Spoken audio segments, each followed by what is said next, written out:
Have you tried Rugged Maniac yet? If you haven't, you need to. They're in the business of fun, and they've consistently delivered some of the most fun events in the country for years now. Rugged Maniac cramps 25 big, innovative obstacles into each 5K course, which means you spend less time running and more time actually challenging yourself with awesome obstacles. But the really great thing about Rugged Maniac is that they produce high-quality events and charge less than everyone else. Plus, they now offer a guaranteed refund on all tickets purchased. You and I both know every race has the same deal, which is, hey, if you have to cancel, you got to transfer to next year or transfer to a different city. These guys are setting the bar and saying no matter what, you get a full refund. Go to ruggedmaniac.com, sign up now. There's a ton of cities all over the country. Use code ORM to save 10% off. That's ruggedmaniac.com. Yeah! Get up! Welcome to the Obstacle Racing Media Podcast with Matt B. Davis. With over 300 episodes since 2012, Matt has produced the most consistent podcast in OCR. Each episode, Matt speaks with race directors, athletes, and industry insiders to bring you the most in-depth interviews and conversations in the world of obstacle racing, adventure runs, and ultra marathons. If you have small children nearby, now is the time to put on some headphones or send them off to watch Phineas and Ferb, as there are occasionally four-letter words, which are not bleeps. Now, here is your host. Now here is your goddamn host. Now here's your host, fucking Matt B. Davis. Good day, everyone. Welcome back to the Obstacle Racing Media Podcast. I am your host, Matt B. Davis. It is a gorgeous fucking fall day here in Atlanta. So much about to happen here in Atlanta. I'm sure I'm going to talk about it at the end of the show as you talk about what's coming up. This weekend, Tough Mudder, Georgia. Next weekend, Spartan, Georgia. We used to get these kind of races back-to-back in the spring. They seem to have moved these dates to the fall for whatever reason. Spartan, I think, because they got some other stuff. They got like a Fort Benning, Georgia one, which isn't quite close. Anyhow, and then OCRWC is this weekend, as many of you are there, perhaps, enjoying this on your mobile phones in the UK. And then World's Toughest Mudder. I've got World's Toughest Mudder fever, guys. I got to be honest with you.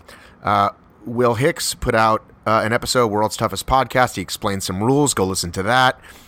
It's just the buzz is starting to begin to bubble. We're less than 30 days out, I think. I haven't counted the calendar days.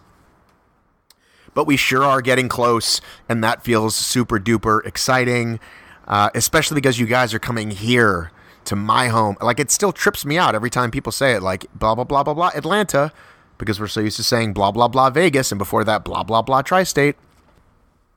So the fact that basically the world is coming to my hometown to spend a weekend with us, I want to say with me, feels pretty awesome. It's just going to be great, because the event is great anyway. Have I mentioned our Patreon program? Patreon members, we're on fire, okay? We just started I really started putting some focus on it, and you all have donated your part of the Cool Kids Club, and you've already benefited. Let's see what we've mailed out. We mailed out some jerseys, some ORM jerseys, and some lucky folks got Innovates. If you're listening and you're like, I didn't hear about this, that's because you're not a Patreon member. So join the Patreon Club. You can donate as little as $1 a month. Or more than that, it helps me do what I do. Thanks for being part of Patreon. I really appreciate it. I want to do a special shout out to Nate and Claire. Claire's been a fan for a long time. Claire's birthday was just a few days ago. I'm sorry to wish you a late happy birthday, but here I am wishing you a happy birthday. The other thing you might be asking about, that crazy thing I did, 29.029. Climbing a mountain 17 times in a row for the equivalent of Mount Everest. We've got a whole episode about that coming. At least one. Maybe more. I don't want to get into it now. There's so much to say, and I've got something a little special about how we're going to present that. That's coming up. I still haven't brought you the other interviews I brought from Tahoe. I've got 2 or 3 full-on interviews. You heard all the finish line stuff, but I got some full-on sitting down with interviews from that weekend as well. The point is, there's a lot coming. On today's episode, John Albon, your 2018 Spartan World Champion. John Albon has been, like we say, all he does is catch touchdowns. He doesn't show up to much that we know about, but when he shows up, he wins. OCRWC and Tahoe especially, although this is his first win since going way back to 2014. He finally conquered that elevation mountain, as it were, but he's been conquering the OCRWC since it started, and he conquers the world, really. He shows up to the Fell Racing Championships, the Ultra, what it's called, sorry, oh, Jesus, John, I'm sorry. I'm not going back. I'm not stopping now, damn it. He's good at it. We talk about it. Sky running. Thank you. Thank you very much. Sky running. Alrighty. I think we had a nice chat here at the house. Well, I was here at the house. He was wherever he was. Let's get on with it, shall we? John Albon. Away we go. We are now recording with Johnny Albon. Nobody calls you Johnny, do they? Not for many, many years. Why are you so serious all of a sudden? Because you've started recording, so now I have to be serious. I have to limit myself to just one sentence so I can breathe in between. He wants to hear. River wants to hear. How's River. it going, buddy? River, do you want to be on a podcast? He probably wants to be on one more than I do. How many minutes, hours, whatever, days after winning Tahoe did you think, all right, I'll give it a go? Well, there's been lots of toing and throwing, so I'm not sure I'm quite there yet anyway. Oh, okay. Straight afterwards, I just wanted to, just be content with the fact that I actually managed to win Tahoe. And then the next day, I kind of figured, well, I'm the only one that can, so I guess I should. Except for the other person. What, Lindsay? Yeah. I'm not sure if she is, though. Is she, though? Have you talked to her? I haven't talked to her about it. I haven't talked to her, but I did realize that the other day that everyone's talking about you. It's like, well, there is another person that could do it. She hasn't said anything either way. I doubt she's doing it. I'm guessing it's going to be slightly more difficult for Lindsay to do 100 miles than it would be for me. But I don't see why, really. So right. But anyway, you are certainly the only dude. Yeah, I'm the male contender. I figured. I kind of am the only one, the only male that can. So I figured, okay, why not just take it step by step and give it a try? But I wasn't going to change anything else in my season. Come on, buddy. He'd probably do a better job than you, to be honest. Do you want to ask him any questions? Are you going to edit? Do you want to ask him any questions? Why is there like a little bit glitch on the face? Is that called glitch? So you have no idea what he's saying. Right? I had no idea what you said then. He's asking me if there's a glitch up here somewhere because the way it looks on the camera. But see how that works? You don't understand him and he doesn't understand you. River, there's no glitch. Yeah, that's great, isn't it? Watch. That's just my face. My face is just funny. Is that better, Rich? River? Do you want to ask him anything? And then you gotta go back with your brother, okay? Do you want to ask him anything? All right, well, give me the earpiece then. All right. Very adorable, that one. So you're not solid, but you after a couple days, what happened? So I figured I'd just take it step by step and just go to Greece and see what happens. And then Spartan told me that I'm not qualified to go to Greece. So I figured I might as well try. So I booked flights to go to the UK, to Windsor, to do a trifecta there. Right.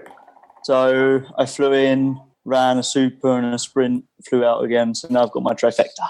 So now I am legally allowed to race in Sparta. Did you? What percentage did you run those races at? The first half of the super, I just stayed with the second guy, and then I went off a bit hard to try and get a gap, and then missed my spear throw. So then I only finished 20 seconds ahead of him. And then the sprint, I just ran around with the buddy. So it literally was just go to do it. It wasn't like a. So it was actually kind of fun to go to the UK and race and stuff, but literally having raced so many weekends in a row, just got back from the States to then have to fly off and spend another weekend away, not even really racing, just plodding around just to prove that I can do a super and a sprint. It was pretty irritating, to be honest. Did you push back at all? What do you mean? Oh, kind of. Like on Jody I or whoever, did you just say, come on, man? Yeah, a little bit, but not too much, because I figured, well, it's not too hard. I'll just jump on a flight. I mean, I paid for my flights myself. I went down and I did it. I got free entry at least. That's nice. But now I'm being told that I haven't qualified for Iceland because doing 105 miles at World's Toughest Mudder and being Sky Running Ultra World Champion and winning the Spartan World Championships doesn't qualify me to run in the Spartan Ultra race. So now they want me to go to do an Ultra, which is like, I think the only two left are like Australia and Mexico. Well, there is one close to here, actually, the week after Worlds or the week before Worlds. Yeah, this is the thing that I'd already planned to do this thing called the OM. It's like a 2-day mountain orienteering race, and you carry your tent and your food and stuff that you need for the evening. Do you understand that starting about February 1st, so a month after Iceland, everybody in Sparta got an email that said, congratulations, you've qualified for for Iceland? Like, it's been a joke for a year. So I will publicly make noise about this. Well, I don't know. I think I haven't heard any. Someone said to me, Joji, I said that I have to qualify, but now I just said that's stupid. Right. And we'll go back. But there's still some people within the Spartan elite team that are sort of like commenting a lot of stuff about the fact that I'm not qualified. I wasn't even qualified to do Spartan. Right. Stuff. Tell them to fucking beat you. Tell them to beat you one day, and we'll see. So listen, dude. Well, I'm sure they're beating me at some point. Dude, listen to me.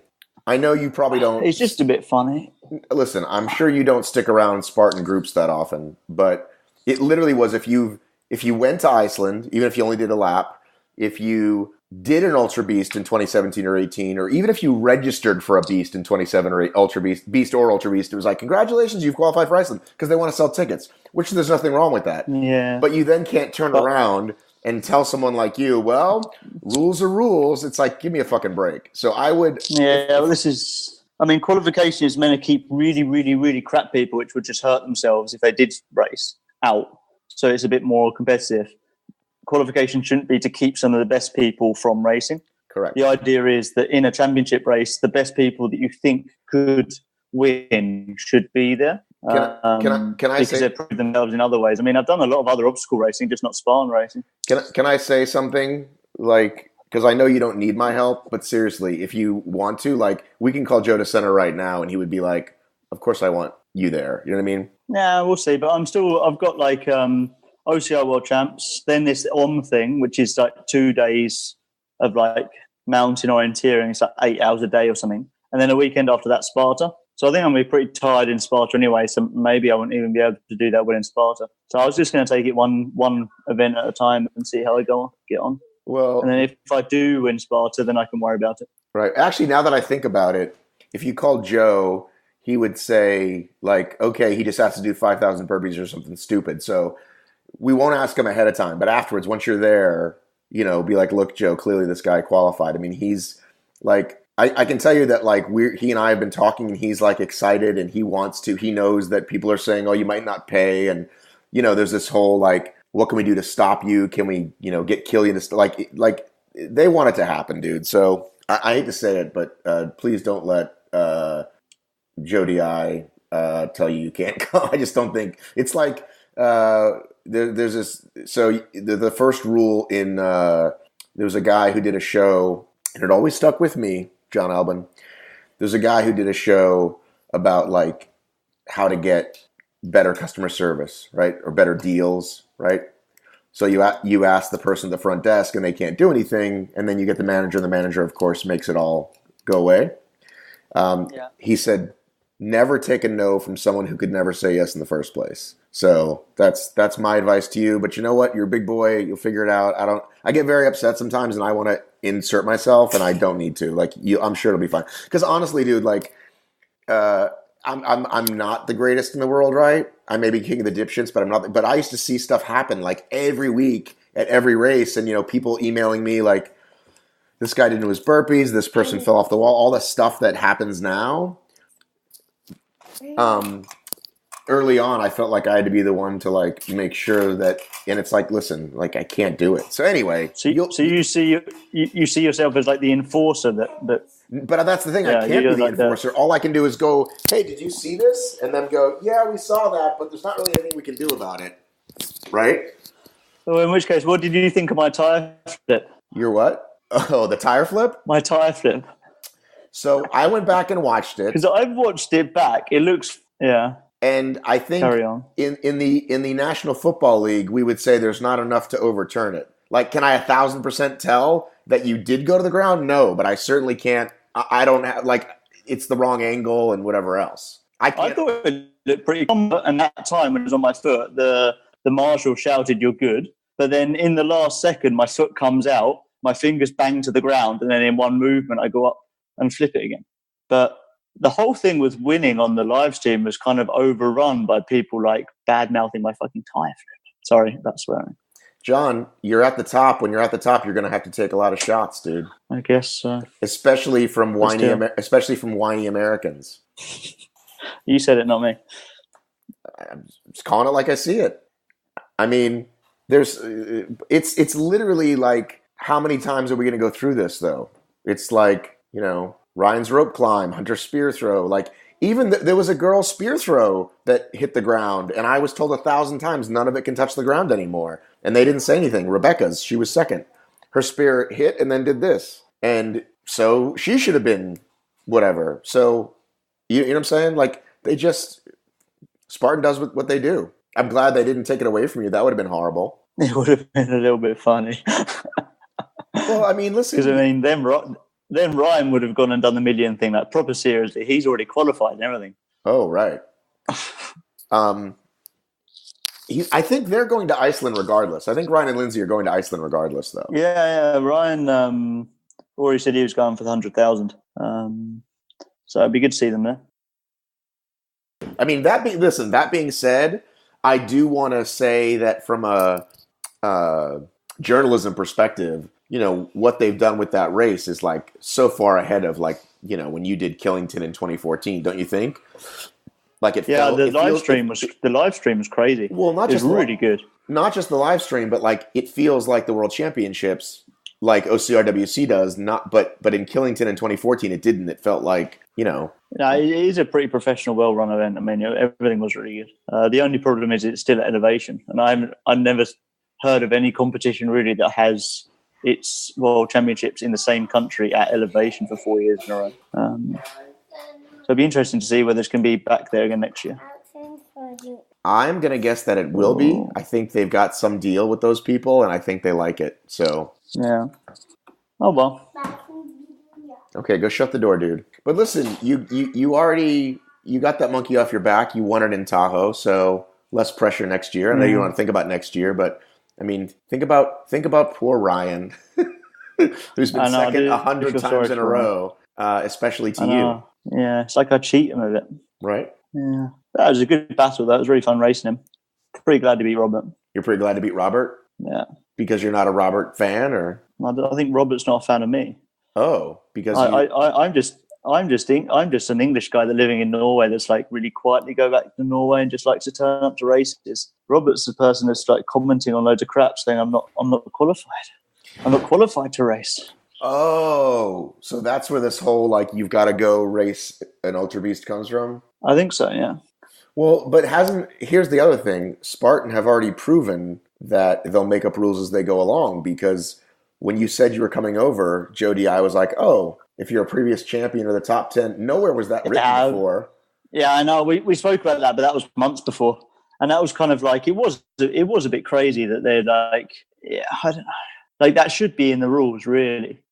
And it's just because obstacle racing is kind of a newish sport that they're still figuring out the finer details of how to organise it. But I mean, if anything, limiting the entry field to just people that have done very specific races is like a backward step, because that way, if like an Olympian or someone really famous turned up and wanted to race in Iceland, Spartan want them to race. So kind of shooting themselves in the foot a little bit in that respect as well. They should be able to make some exceptions. I would agree. But again, because they made that up on the fly, they've shown that they can do that. Like, where does it say in the rules, we're going to keep these rules for the next 365 days and then we'll change it? It's like everything is fluid, right? I guess so. The rules are... I don't know how I feel about flying to Mexico, Australia, just to like walk around a 50k Spartan race. I mean, that's like pretty much a waste of plane fuel and CO2 emissions, don't you reckon? But that's where I think, like, the whole Joe thing is like, he's going to be like, yeah, I don't, like, again, like, I think what you said is right. the rules are set up for a certain reason, but it's not to keep out the guy that just won against, would you say, the best competition we've had at that race? Yeah, I think it was pretty heavy, the competition, to be honest. I don't think it's been better than that. I guess it'd be nice if Hobie had run as well, but that's about it, really. Right. And of course Hunter. Can't have a race without Hunter. I don't think Hunter's in World Championship shape. No, he's in a very different type of shape, but still a good shape nonetheless. No, it's a good shape, but just a bigger shape. Somewhat larger shape. Exactly. Yeah, but we'll see. I've got these next 2 races. To be honest, next 5 races, because there's 3 races at OCRWC, and then there's the 2 days of this orienteering, and then Sparta, which is 3 races in itself. So I get these next 8 races out the way, and then think about Iceland if I'm still in the running. Do you feel extra pressure with OCR Worlds being in England, even though really. Sweden's your country that you live in anyway? Norway, but yeah, Norway, Sweden, it's all the same to you, isn't it? It's like the country of Europe. No, I don't think so. It's just going to be really interesting to see how the course is different. Flat course, more muddy, more water, more obstacles. It's the 3K I'm kind of thinking about most, because that's the one where anything can happen. It's like really, really tight, and you could screw up an obstacle or this or that and stuff. Whereas the 15K, at least everyone's got enough time to get in their rhythm and sort of like make gaps and make moves and stuff. It's not just all down to how quickly you can run 3K. How familiar are you with that nuclear course? I've been there once in 2012 or something. So not very. No. And I just saw a sign. They're saying that we're not allowed to run around the course at all. So we're not allowed to even go and look at the obstacles. Well, how are they going to do that? Everybody from visiting is going to want to start looking around. Like that's. Yeah, I don't know. Maybe we're allowed to look around. Maybe just. Well, it said something along the lines of like no running around the course or playing on the obstacles or anything. Well, you can't play on the obstacles. I can understand that. I know that. Yeah. But it'd be interesting to see if we can't actually just go for a run along the course and have a look at the obstacals. There's supposed to be There's always fun. There's supposed to be 100. Yeah, but like 7 of them were the wreck bag carry. So, I mean, that's 7 down immediately. And then there's some like muddy ditches and stuff and trees to go over. In England, that's kind of just like an unwritten obstacle. It's just that it's there, right. But you don't normally give it a name. But it does seem they've tried to give every little bump or hole or ditch of water a really gnarly obstacle racing name. So I guess you come up to 100 pretty quick then. Is there anyone that we didn't see at Tahoe that we should watch out for this weekend? Is anyone from Tahoe going to be there? Who's going to go? No, I'm saying that wasn't in Tahoe. Yeah, I know, but let's start with who was in Tahoe then. I mean, you got me and Ryan, so Ryan's going to go, and then Woodsy's not allowed to go. Robert Killian is going to go. Shame that, right? No Woodsy, big shame that we can't see that. He's really good. I know. Yeah. So I know he's doing really well, and he was good in the Tough Mudder race as well, which is going to be most similar to the OCRWC. So then you got Robert Killian. Is he going to go? Not that I know of. No. So I don't know who's actually going to go from Spartan. A lot of people are kind of really concentrating on Spartan racing as its own thing, and not really taking part in many other obstacle races, which makes it far easier to qualify for Spartan racing. But yeah, I'm not sure who's really going to make the trip over from the States. I don't know. But we've got a load of European races, which should make it a good race. So you still, so then great. Now that we've covered that, are you going to answer my question about who should we worry about? Who are you concerned about? Who should anybody be on the look for? I got no idea. I've only done a few obstacle races this year. Ryan's a really good racer, right? This Ryan Atkins, he's really good. So I'll be worried about him. Are we talking the 15K or the 3K though? Aren't you faster than him on the 3K? I was last year. Overall, though, aren't you faster than him on a short course? I think I'm a faster runner, but then this is with obstacles as well, and he can be faster obstacles than me. So I want to know, clearly you guys are friends. I want to know who, when you guys first raced together a few years ago, who called who first? Do you remember? No. I guess the first time we kind of spoke was at the Spartan World Champs, and then 3 weeks later, 2 weeks later, it was the OCR World Champs. Then at the OCR World Champs, we had a chat, and then I was part of a team with Ryan, and we ran the course as a pair. So that was pretty fun in the team race. So I guess that was the first time we actually like talked and stuff. And yeah, it's we hit it off pretty immediately. To be honest, it's kind of funny being like rivals. It's kind of strange to be like friends with each other, right? Was he like, "Hey, Albon, do you think we could maybe run together?" I don't remember. Is that what it? I think he must have asked. Hey, he must have asked me because it was his team that I was on. Right. But apart from that, I've got no idea. Hey, John, are you maybe you want to race with us? Yeah, but he's a little bit higher pitched than that. I think, like a little bit more Canadian. I can't do it right now because I'm on a little sleep. I usually nail it. Okay. Well, have we talked about anything so far? You're not making it easy for me. You sound completely disinterested half the time I speak to you. I haven't had my coffee. Shut up. It's fucking 11, 12, 1, 4:30. It's 5:30. 5:30 or 4:30? Which kind of. It's 4:30, but yeah, but that's actually how you say it in Norwegian. You say 5:30. What do you want to talk about? Ask me a question. Do you think Battle Frog's coming back? No. What is Battle Frog? I have done a Battle Frog. I did the team event, didn't I? You sure did. I don't know if he's coming back. I think you were representing Poland or Finland, right? Something like that. Yeah, Team Europe. Battle Frog's probably like a really cool obstacle race to do, though. So it'd be really fun if it did come back and just held like 1 or 2 events a year or something. Apparently, a company is working with Marco to buy their obstacles, to buy the rigs. I guess I don't know. I just saw this news yesterday. You don't pay attention to anything, do you? You just show up. I'm going to show up and try to win. I try not to. I'm going to show up and try to win 20 grand. Yeah, that's pretty much it. And that way you race a lot better, I think. Did Spartan cut you a check yet? Did they PayPal you? I actually haven't heard. You know what? Like I don't really use PayPal, so that's a problem. They have to drug test you. I've done that. Right, so I don't think they're going to cut the checks yet. I think they learned. Until last year, it didn't come till after we'd been got our results back either. So right. I guess I'll wait. It's normally 3 weeks or something, so maybe in a Man, wouldn't it be horrible if you turned out to be like this massive dope cheat? If you were like this, like you were on EPO and stuff? If that happened, I would have no idea how. Because literally on that little form when you're meant to write in the medication you've taken in the last like weeks and stuff, I literally just wrote iron pill because I take those when I go to elevation. Right. But apart from that, I just eat food. So it'd be pretty difficult. I know, but I'm just saying it would be horrible. It would be a shock to the obstacle world. Yeah, I guess so, but I don't think anyone's got any cause to worry. I'm not worried. Good. Is there anyone that you do think is doping then in the obstacle world? Oh my God, what kind of question is that? That's a really good one, isn't it? A friend of mine, who shall remain nameless, said, I wouldn't be surprised if anyone in the top 5 was doping, and this was before Woodsy's thing. And I was like, everybody? Like Atkins, Albon, whoever. He says yes. And I think what he means by that is like in any sport now, right? Because so many people have been caught. I don't know that I believe that. Like that I wouldn't be shocked if anybody was.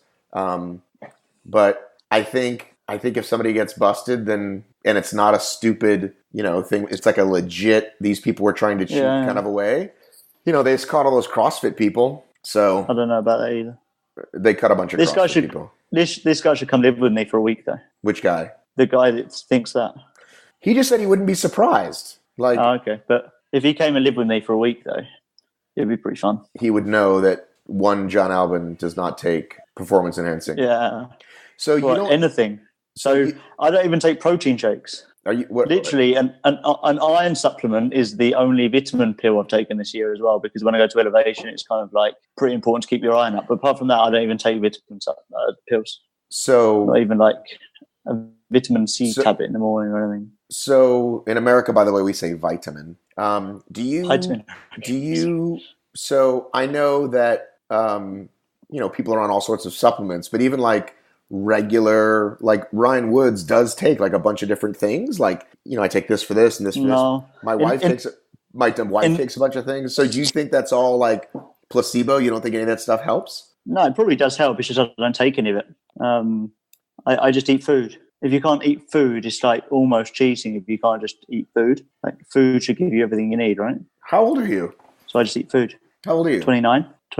All right. Number 9. So 29 is rather young. I didn't realize you were that young.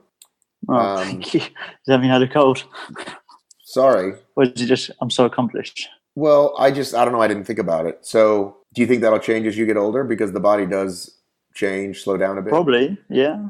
Dude, but I'm not sure if I'll still be racing then. But I don't know, everything changes as you get older. Humans, we're all hypocrites, aren't we? So I can have like the most high and mighty opinion now, but chances are I'll change in the future anyway. So it's just, I'm saying that's just how I've been. I wouldn't really know what to take. So I just don't really take anything. And it's been working for me so far.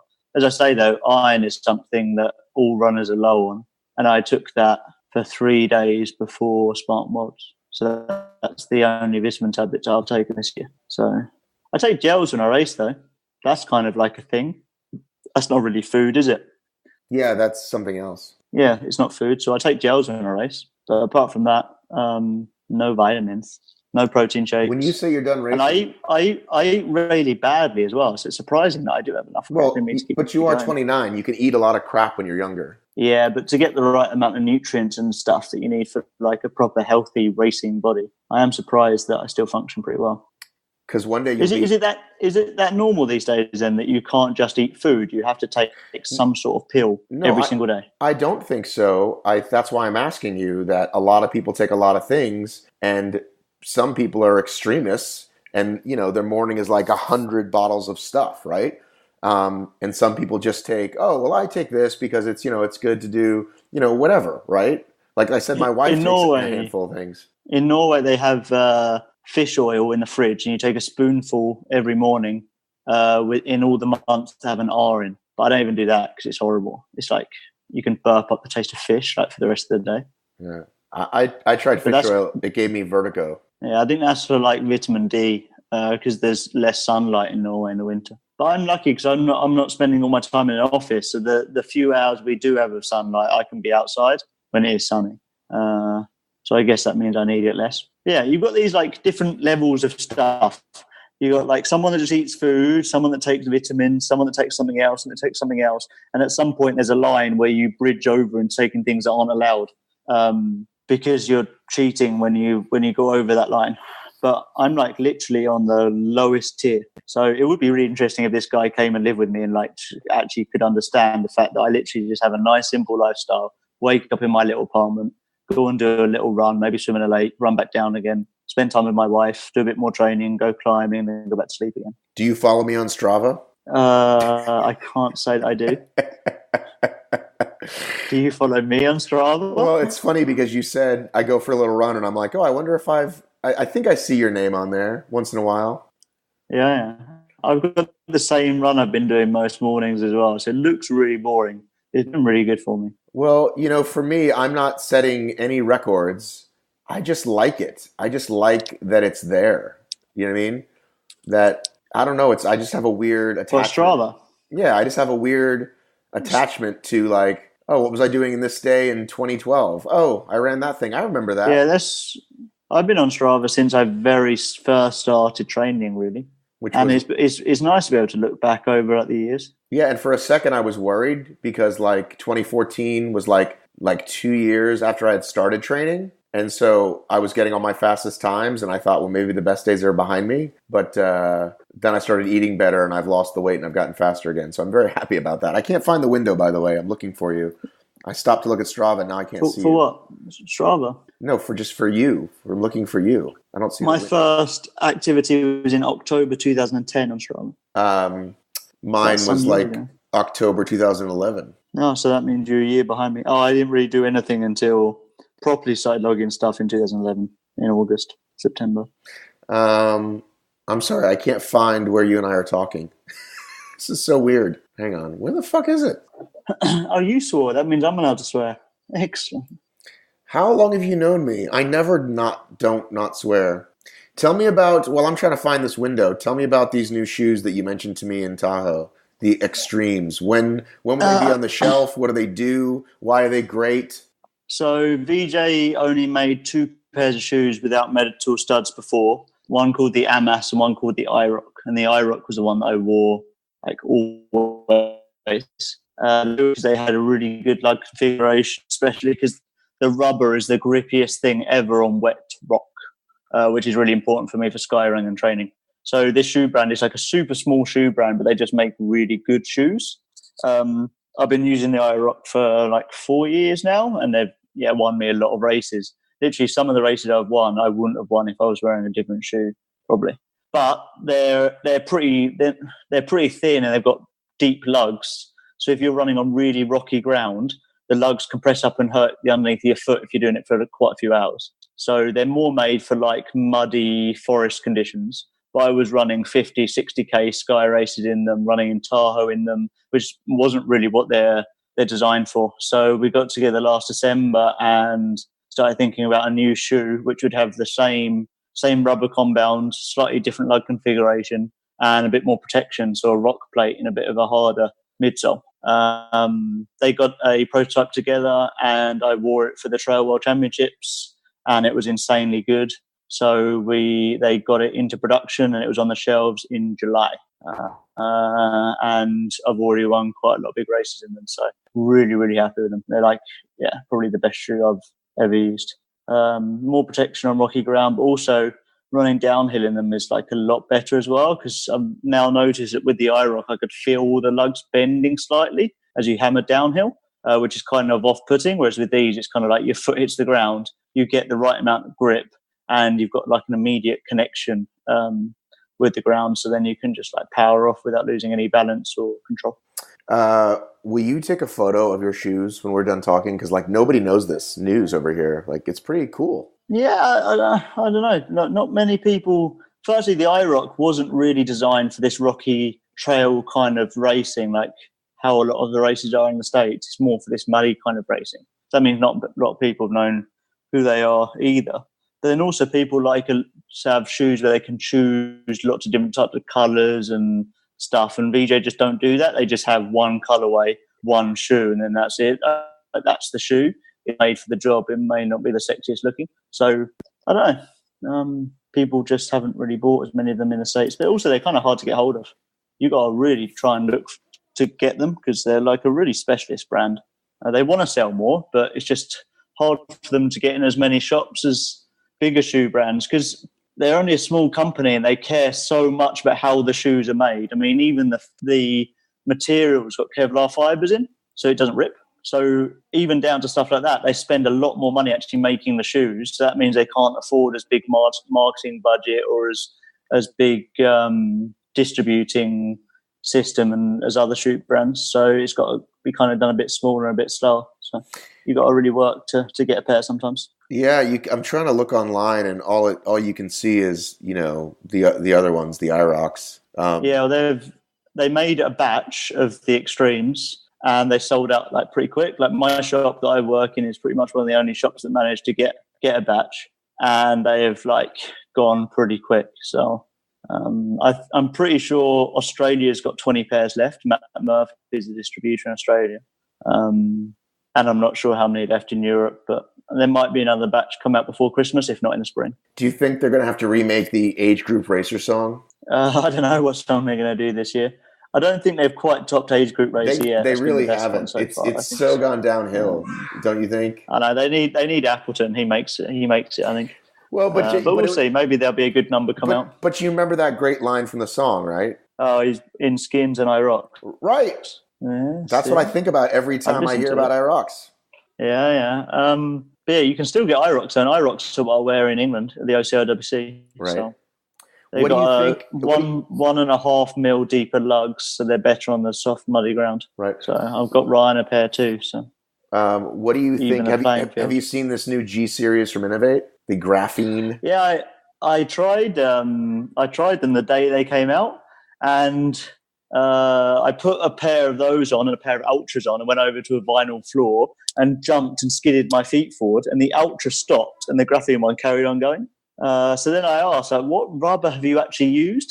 Turns out for that shoe, the Trail Claw or something, they used an endurance rubber, which isn't that grippy but lasts a long time, and added graphene to make it last even longer. So they've really just made a shoe the rubber will last a very, very long time.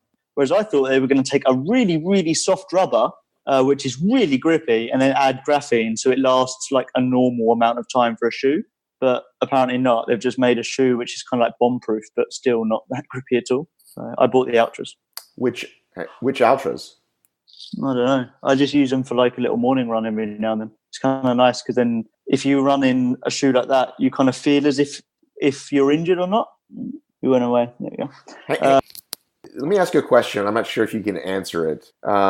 Because you're, I don't know, maybe this is a stupid question. I don't know. Work with me here, John. I'm learning. Top athlete, such as yourself, right? Always going, at a certain pace, full speed, whatever. The things you're looking for, like, it's about finer details, right? You understand what I'm saying? Like, where are you coming from? What are we talking about? Shoes. Okay, shoes. Okay. It's about finer details. Yeah, but then all shoe brands have got like massive differences. Like Hoka have got shitloads of cushioning, and Ultra is like a barefoot running style. So you can run in Hokas if you're injured, but Ultras, you just can't. It doesn't feel right if you're injured. That's why I use them for my morning run. So I can actually feel whether I should be running or not. Are my muscles actually in a good shape to actually run? And I could run in Hokas anyway, but with the Ultras, you can only really run in them with a nice stride if you should be running. Right. So what I'm saying is, I don't know that the average person notices all the small differences. I can tell the difference between a Hoka with this much cushion and a regular shoe, but the kind of things that you were talking about, like how you just described those graphene shoes, which I have yet to run in, by the way. I've seen them, but I haven't run in them. Like, do you think the average person notices those kind of subtle differences? Probably not, unless you told them to try, maybe. Like, it was a pretty simple test I did when I just skidded my feet forward and just to see which one went furthest. But then that might also be that when they come out the mold, there's like a bit of a sheen to the rubber, and you need to use them a bit on rock before they really kind of like get worn in enough to show you their true grip. Right. But yeah, it's a big thing with the actual whether the shoe gives you grip on wet rock is like a big thing for me. And if you take someone out running in two pairs of shoes and they slip over in one and not in the other, I'm pretty sure they're going to notice. It just depends whether they're running in those conditions in or notice. Right. If we put them in like a shoe, like here I bought them in with me, the iRock, which has got like a really deep lug, I'm pretty sure someone would tell the difference between those and a road shoe when they go to Essex. No, of course. But like those deep lugs, I can also get those on my Evo Jaws. I can get those on my Solomon, the red ones. You know what I'm saying? Yeah, so like for me, I'm not going to wear the Solomons because they're too narrow. But like, and a little heavier, I think. But you know what I'm saying? Like, there's a few brands with lugs. I don't know what the millimeter is, but deep, right? Yeah, deep. I guess then once you've moved past the fact that it's just got deep lugs, it's like whether the mud sticks in between the lugs. Because if the lugs are too close together, then you get like a big cake under your foot. Right. Whereas if they're wide apart, the mud just comes off. Right. So you'd notice that. Yeah, I guess there are finer details that you only really notice that when you start running in them like all the time and then really pushing it really hard and sort of see. Right. Because I've run, not at your speed, but I've run obstacle races in every condition, and I've never worn a pair that was like, oh, these just like, I'm slipping all over the place, because like you would with a pair of sneakers, you know what I mean? Because everything that I wear has at least half decent lugs, right? Almost everything. Yeah, I think when it's muddy, as long as you have really deep lugs, that's the important thing. Right. But when it's mountainous and you get stony ground and wet rock, then the finer details really show maybe. Right. But let's back up a little bit. You said, oh man, I totally forgot. Have you tried the Evo Jaws? Because you said Hokas, and I think about Hokas as super thick. The Evo Jaws are the thin shoes. They're really thin, and they turn your socks blue because the dye comes out. They do turn your socks. They turn your feet blue. And if you tread on a rock, you can feel the rock come straight through. And they're like really bendy, so they don't give your foot much support. Right. So if you tread on something, the shoe will just bend around it, and you might like feel it through. So there's not like that much support under there. But apart from that, they're a light shoe, which is nice. I haven't actually used them myself, but I got a pair for my wife. And also, I don't think they last very long. I'm pretty sure they fall apart within like a couple of races. I have not had that. Unlike the old Reeboks, that would fall apart after 2 races. I never used the Reeboks either. Rubber on the Reeboks was more like plastic than it was rubber. It was kind of like, it felt like if you put it in the freezer then hit it with a hammer, it would like shatter. Well, I think that about covers it, John. Did you want to see the extremes? I really do, but I also would like a picture that I can post later. Like, it's nice to have the video, but like I'd like to post a photo. Have you been on my blog lately? On my kit blog? I'll go to it. Is that so much effort?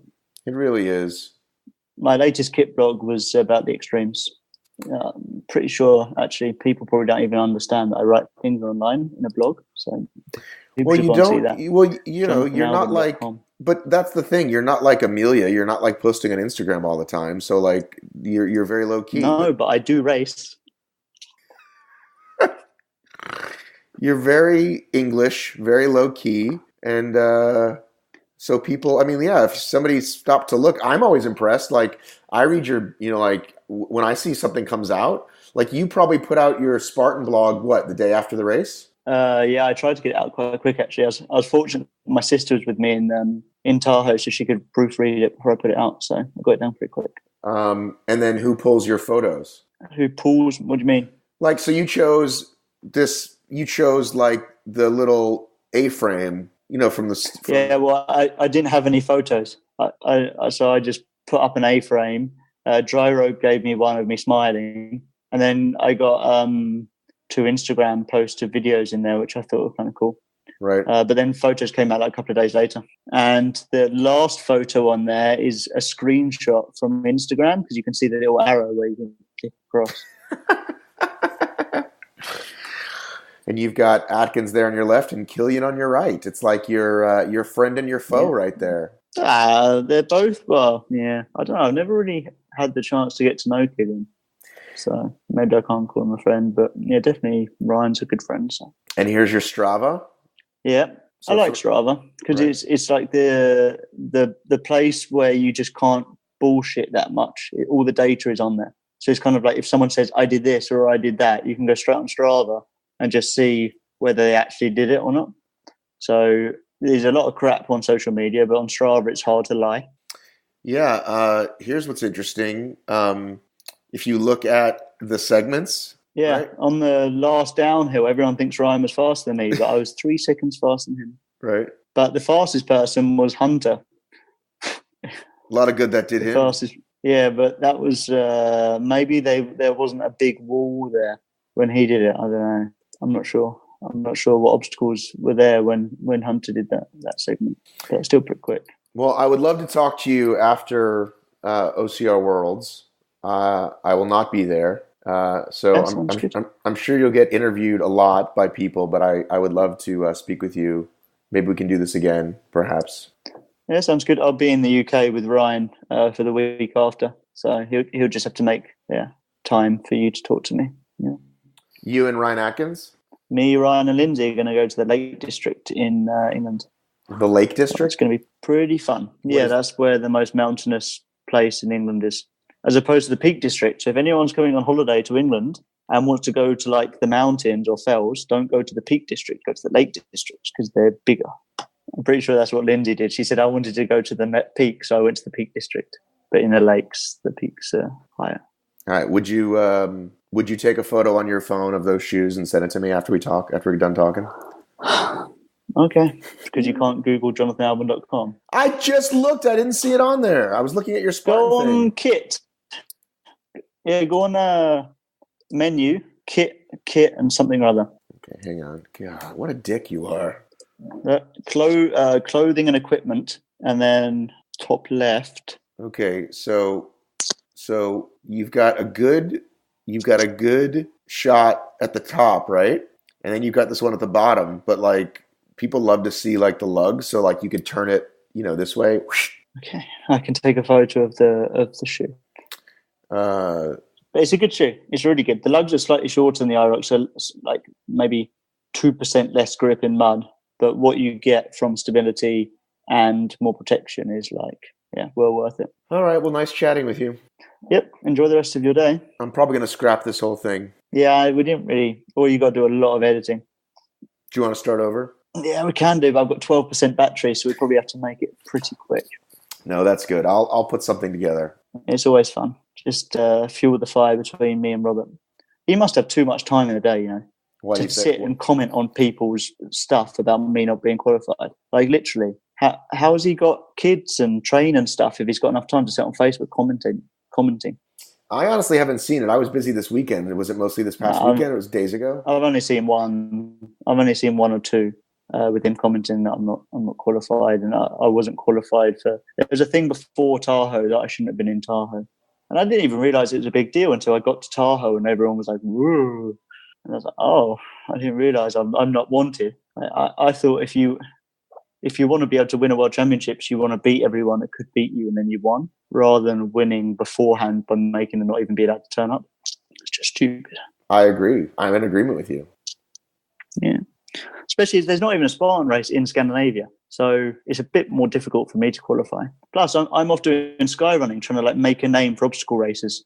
Which we appreciate, by the way. Because I heard you say that a couple times. When people say, those obstacle races just go and roll around in mud, they can go, wait a second, there's this guy that is an obstacle racer but also goes and wins this other shit, so maybe all obstacle races can go and do that too. So, well, no, trust me, I'm trying. I do appreciate that because, wherever I go, people, they have a lot of preconceived notions, whether it's trail runners or just regular people. They just, you know what I mean? They think it's like Warrior Dash, like everybody running around with a helmet and turkey leg. Yeah, or everyone running around without a shirt on.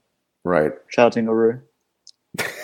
See, you could do that with most obstacle races, but at least people like Tough Mudder and Spartan have got a thing that they have got a brand. So they know what obstacles they have, they know their distances and stuff. Whereas we've got this thing with the championship races now, they haven't got an identity, so they don't really know what they are. So then the race could be like this or it could be like that. You've got no idea. It could be anything in between.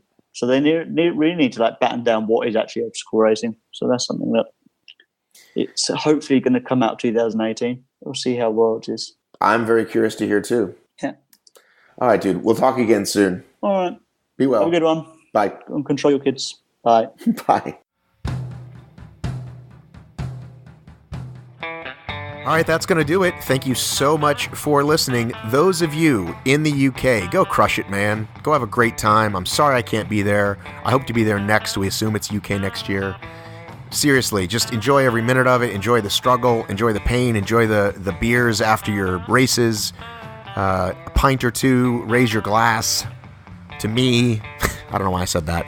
But seriously, have a great time. I'll be trying to watch on the live stream and the socials myself. I will be at Tough Mudder, Georgia. If you are going to be at Tough Mudder, Georgia, come say hi. Not sure if we've got the tent out or not, but either way, I should be around. Another reminder to join that Patreon. Patreon.com/Obstacle Racing Media. Link will be in the show description as it always is. Come join part of this exclusive club where just for $1 or more a month, you're going to get some really cool stuff just for being a member, and you help support your buddy Matt. You may also leave a review on iTunes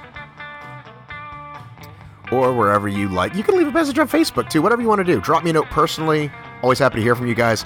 I was on another podcast, which I'll link. I can't remember if I linked it last week. I was on the Running for Real podcast where I talked about some of the bipolar, depression, anxiety issues I've went through a couple years ago. And many of you heard that and appreciated that, so I want to say thanks to Tina for having me on that, and I will link that as well. But yeah, join that Patreon. I'm pushing it hard because it's working. You guys have been joining it, and it's a lot of fun. I'm going to go enjoy this fall weather. Love you, miss you, mean it. I got to run. Who wants to get a pumpkin spice? Pumpkinspice.com.